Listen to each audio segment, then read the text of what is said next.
Neela cooking ಚಾನೆಲ್ಗೆ ಸುಸ್ವಾಗತ.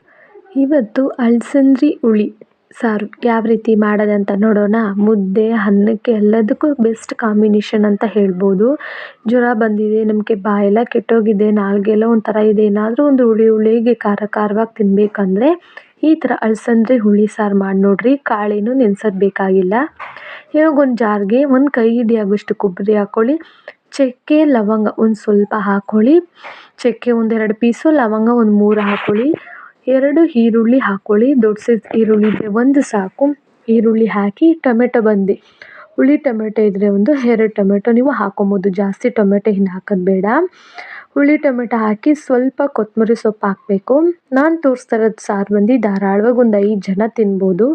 ಇಷ್ಟು ಕ್ವಾಂಟಿಟಿಯಲ್ಲಿ ನಿಮಗೆ ತೋರಿಸ್ಕೊಡ್ತಾ ಇರೋದು. ಸ್ವಲ್ಪ ಹುಣಸೆಹಣ್ಣು ಹಾಕ್ಕೊಳ್ಳಿ. ಇವಾಗ ಇದಕ್ಕೆ ಏನೇನು ಸ್ಪೈಸಸ್ಗಳು ಹಾಕೋದಂತ ನೋಡೋಣ. 1.5 ಟೇಬಲ್ ಸ್ಪೂನ್ ಸಾಂಬಾರು ಪೌಡರ್ ಹಾಕ್ಕೊಳ್ಳಿ. ನಿಮ್ಮ ಮನೇಲಿ ಯಾವ ರೀತಿ ಸಾಂಬಾರು ಪುಡಿ, ಮಸಾಲೆ ಪುಡಿ ಎಲ್ಲ ಖಾರ ಇದೆಯೋ ಅದ್ರ ಮೇಲೆ ನೀವು ಹಾಕ್ಕೊಬೋದು. 1-2 ಟೇಬಲ್ ಸ್ಪೂನ್ ಧನಿಯಾ ಪೌಡರ್, ಒಂದು ಅರ್ಧ ಟೇಬಲ್ ಸ್ಪೂನ್ ಗರಂ ಮಸಾಲ ಹಾಕಿ ಚೆನ್ನಾಗಿ ಸ್ವಲ್ಪ ನೀರು ಹಾಕಿ ಪೇಸ್ಟ್ ಥರ ನಾವಿಲ್ಲಿ ರುಬ್ಕೊಬೋದು. ಆದರೂ ಕಡಲೆಪಪ್ಪು ಕೂಡ ನೀವಿಲ್ಲಿ ಕಡಲೆಪಪ್ಪು ಕೂಡ ನೀವಿಲ್ಲಿ ಹಾಕಿ ಮಸಾಲೆ ರುಬ್ಕೊಬೋದು. ಇವಾಗ ಅಲಸಂದಿ ಕಾಳನ್ನ 2 ಸಲ ಚೆನ್ನಾಗಿ ತೊಳ್ಕೊಂಡು ಗ್ಯಾಸಲ್ಲಿ ಇಟ್ಕೊಂಡಿದ್ದೀನಿ. ಒಂದು ಚಿಕ್ಕ ಲೋಟ ಆಗೋಷ್ಟು ನೀರು ಹಾಕಿದ್ರೆ ಸಾಕು. ನೋಡಿ, ಮಸಾಲೆ ಚೆನ್ನಾಗಿ ಪೇಸ್ಟ್ ಥರ ರುಬ್ಬಿದ್ದೀನಲ್ಲ, ಆ ಮಸಾಲೆನ ಇದರೊಳಗೆ ಹಾಕ್ಕೊಂಡು ನಿಮ್ಗೆ ಯಾವ ಥರ ತಿಕ್ನೆಸ್ಗೆ ಸಾರು ಬೇಕೋ ಅಷ್ಟು ನೀರು ಹಾಕ್ಕೊಬೋದು. ನನಗೆ ಇಷ್ಟು ತಿಕ್ನೆಸ್ಗೆ ಇದ್ದರೆ ಸಾಕು. ಕುಕ್ಕರ್ ಮುಚ್ಚಿ 2 ವಿಷಿಲ್ ಬಂದರೆ ಸಾಕು. ಕಾಳು ಚೆನ್ನಾಗಿ ಬೆಂದಿರುತ್ತೆ, ನೆನೆಸಿಕ್ಕೋದೆಲ್ಲ ಬೇಡ. 2 ವಿಷಿಲ್ ಬಂದಮೇಲೆ ನೋಡಿರಿ, ಸಾರು ಈ ರೀತಿ ಇರುತ್ತೆ.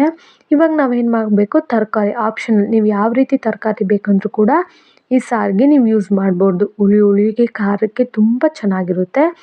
ನಾನಿಲ್ಲಿ ಆಲೂಗಡ್ಡೆನೂ ಮತ್ತು ಬದನೆಕಾಯಿ ಹಾಕ್ಕೊತಾ ಇದ್ದೀನಿ. ಬದನೆಕಾಯಿ ಬೇಡ ಅಂದರೆ ಸ್ಕಿಪ್ ಮಾಡ್ಕೊಬೋದು.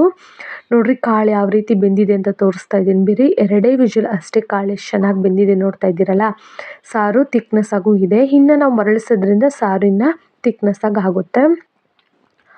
ಆಲೂಗಡ್ಡೆ ಮತ್ತು ಬದನೆಕಾಯಿ ತರಕಾರಿ ನಾನು ಇದರೊಳಗೆ ಹಾಕ್ಕೊತಾ ಇದ್ದೀನಿ. ಹಾಕ್ಕೊಂಬಿಟ್ಟು ಸ್ವಲ್ಪ ಉಪ್ಪು ಹಾಕ್ಕೊಂಡು 1 ವಿಷಲ್ ನಾನಿಲ್ಲಿ ಬರೆಸ್ಕೊತಾ ಇದ್ದೀನಿ. 1 ವಿಷಲ್ ಬಂದರೆ ಸಾಕು, ತರಕಾರಿ ಚೆನ್ನಾಗಿ ಬೆಂದಿರುತ್ತೆ. ಅಷ್ಟರಲ್ಲಿ ಸಾರು ವಿಷಲ್ ಬರೋಷ್ಟರಲ್ಲಿ ಈ ಕಡೆ ನಾವು ಒಗ್ಗರಣೆಗೆ ಏನೇನು ಬೇಕು ಅಂತ ಹೇಳ್ತೀನಿ, ನೋಡ್ಕೊಳ್ಳೋಣ. ಇವಾಗ ಒಂದು ಕಡಾಯಿ ಅಥವಾ ಇಲ್ಲಾಂದರೆ ಒಂದು ಪಾತ್ರೆ ತೊಗೊಳ್ಳಿ. ಈ ರೀತಿ ಒಂದು ಪಾತ್ರೆ ತಗೊಂಡು ಒಂದು 2 ಟೇಬಲ್ ಸ್ಪೂನ್ ಆಫ್ ಆಯಿಲ್ ಹಾಕ್ಕೊಳ್ಳಿ. ಜಾಸ್ತಿ ಎಣ್ಣೆನ ಹಾಕೋಕ್ಕೆ ಹೋಗಬೇಡಿ. ಎಣ್ಣೆ ಚೆನ್ನಾಗಿ ಕಾದಿದೆ. ಇವಾಗ ಒಗ್ಗರಣೆಗೆ ಸ್ವಲ್ಪ ಸಾಸಿವೆ ಮತ್ತು ಕರಿಬೇವು ತಗೊಳ್ಳಿ. ಚಿಕ್ಕ ಸೈಜ್ ಈರುಳ್ಳಿ ಇದ್ರೆ 2 ತಗೊಳ್ಳಿ. ಇಲ್ಲಿ ನೀವು ಸಾಂಬಾರು ಆನಿಯನ್ ಕೂಡ ಹಾಕ್ಕೊಬೋದು, ಇನ್ನೂ ಸಾರು ಟೇಸ್ಟಾಗಿರುತ್ತೆ. ಈರುಳ್ಳಿನ ಚೆನ್ನಾಗಿ ಹಾಕಿ ಗೋಲ್ಡನ್ ಕಲರ್ ಬರೋ ಗಂಟ ನಾವಿಲ್ಲಿ ಈರುಳ್ಳಿನ ಫ್ರೈ ಮಾಡ್ಕೊಬೇಕು. ಈರುಳ್ಳಿನ ಎಷ್ಟು ಚೆನ್ನಾಗಿ ಫ್ರೈ ಮಾಡ್ತೀವೋ ಅಷ್ಟು ಚೆನ್ನಾಗಿ ಸಾರು ಟೇಸ್ಟಾಗೂ ಇರುತ್ತೆ. ನೀವಿಲ್ಲಿ ಶುಂಠಿ ಬೆಳ್ಳುಳ್ಳಿ ಪೇಸ್ಟ್ ಹಾಕ್ಕೊಂಡು ಕೂಡ ನೀವಿಲ್ಲಿ ಫ್ರೈ ಮಾಡ್ಕೊಬೋದು. ನಿಮ್ಮ ಹತ್ರ ಪೇಸ್ಟ್ ಇಲ್ಲ ಅಂದರೆ ಮಸಾಲೆ ಫಸ್ಟೇ ರುಬ್ಬೋದು ತೋರಿಸ್ತೀನಲ್ಲ, ಅಲ್ಲಿ ಹಾಕ್ಕೊಬೋದು.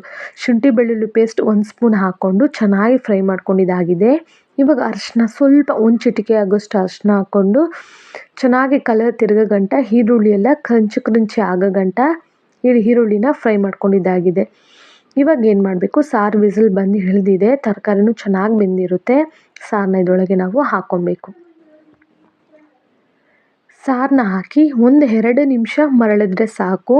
ನೋಡಿರಿ, ಈ ಥರ ತಿರುಗಿ ಕೊಟ್ಬಿಟ್ಟು ತಿಕ್ನೆಸ್ ನೋಡಿರಿ. ಸಾರು ಮುದ್ದೆಗೆ ಅನ್ನಕ್ಕೆ ಬೆಸ್ಟ್ ಕಾಂಬಿನೇಷನ್ ಅಂತ ಹೇಳ್ಬೋದು. ತುಂಬ ತೆಳ್ಳಗೂ ಇಲ್ಲ, ತುಂಬ ತಿಕ್ನೆಸ್ ಆಗೂ ಇಲ್ಲ, ಕರೆಕ್ಟಾಗಿದೆ ಸಾರು.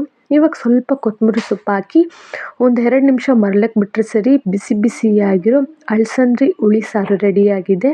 ಇವಾಗ ಸರ್ವ್ ಮಾಡ್ತೀನಿ, ಹೆಂಗಿದೆ ಅಂತ ನೋಡೋಣ ಬನ್ನಿ. ನಾನು ಆಲ್ರೆಡಿ ಮುದ್ದೆ ಮಾಡಿಟ್ಬಿಟ್ಟು ಸಾರು ಮಾಡಬೇಕಂದ್ರೆ ನೋಡಿರಿ, ಮುದ್ದೆ ಹಾಕಿ ಸಾರು ಹಾಕ್ತೀನಿ ಯಾವ ರೀತಿ ಬಂದಿದೆ ಅಂತ. ಬರೀ ರೆಸಿಪಿ ನೋಡೋದು ಮಾತ್ರ ಅಲ್ಲ, ಒಂದ್ಸಲ ಟ್ರೈ ಮಾಡಿ. ಎಷ್ಟೋ ರೀತಿ ರೆಸಿಪಿಗಳನ್ನ ಟ್ರೈ ಮಾಡಿರ್ತೀರ, ಈ ರೀತಿ ಒಂದ್ಸಲ ಟ್ರೈ ಮಾಡಿ ಕಮೆಂಟ್ ಮೂಲಕ ನನಗೆ ತಿಳಿಸಿ ಚೆನ್ನಾಗಿತ್ತಾ ಇಲ್ವಾ ಅಂತ. ಆದಷ್ಟು ನನ್ನ ಚಾನಲ್ನ ಶೇರ್ ಮಾಡಿ ಆ್ಯಂಡ್ ಸಬ್ಸ್ಕ್ರೈಬ್ ಮಾಡಿ. ಪ್ಲೀಸ್ ಲೈಕ್ ಮಾಡಿ. ನೋಡಿರಿ, ಸಾರು ಯಾವ ರೀತಿ ತಿಕ್ನೆಸ್ ಆಗಿ ಬಂದಿದೆ ಅಂತ. 1 ಮುದ್ದೆ ಇಲ್ಲ 2 ಮುದ್ದೆ ಧಾರಾಳವಾಗಿ ತಿನ್ಬೋದು. ಹುಳಿಗೆ ನಾಲ್ಗೆ ಚಪ್ಪರಿಸಿ ತಿನ್ನುವಷ್ಟು ಟೇಸ್ಟಾಗಿರುತ್ತೆ. ನೋಡಿದ್ರಾ ಯಾವ ರೀತಿ ಬಂದಿದೆ ಅಂತ. ಮುದ್ದೆನೂ ಮಾಡಿದ್ದೀನಿ ಆಲ್ರೆಡಿ. ನಾನು ಮುದ್ದೆದು ವಿಡಿಯೋ ಬ್ಲಾಗ್ ಹಾಕಿದ್ದೀನಿ. ನಿಮ್ಮ ಮುದ್ದೆ ಮಾಡೋಕ್ಕೆ ಬಂದಿಲ್ಲ ಅಂದರೆ ಹಾಕಿ ನೋಡಿ, ಚೆಕ್ ಮಾಡ್ಕೊಬೋದು. ನೋಡ್ರಿ ಈ ಥರ ಸಾರು ಅದ್ಕೊಂಡು ಒಂದು ಮುದ್ದೆನ ಮುರ್ದು ಸಾರೊಳಗಡೆ ಈ ಕಡೆ ಆ ಕಡೆ ಹದ್ದಿ ನುಂಗಿದ್ರೆ ಸ್ವರ್ಗನೇ ನಮ್ಮ ಕಣ್ಮುಂದೆ ಕಾಣುತ್ತೆ ಅಂತೀವಲ್ಲ, ಇದ್ರ ಮುಂದೆ ಯಾವ ನಾನ್ ವೆಜ್ಜು ಬೇಡ. ಟ್ರೈ ಮಾಡಿ ನೋಡಿ. ಬಾಯ್.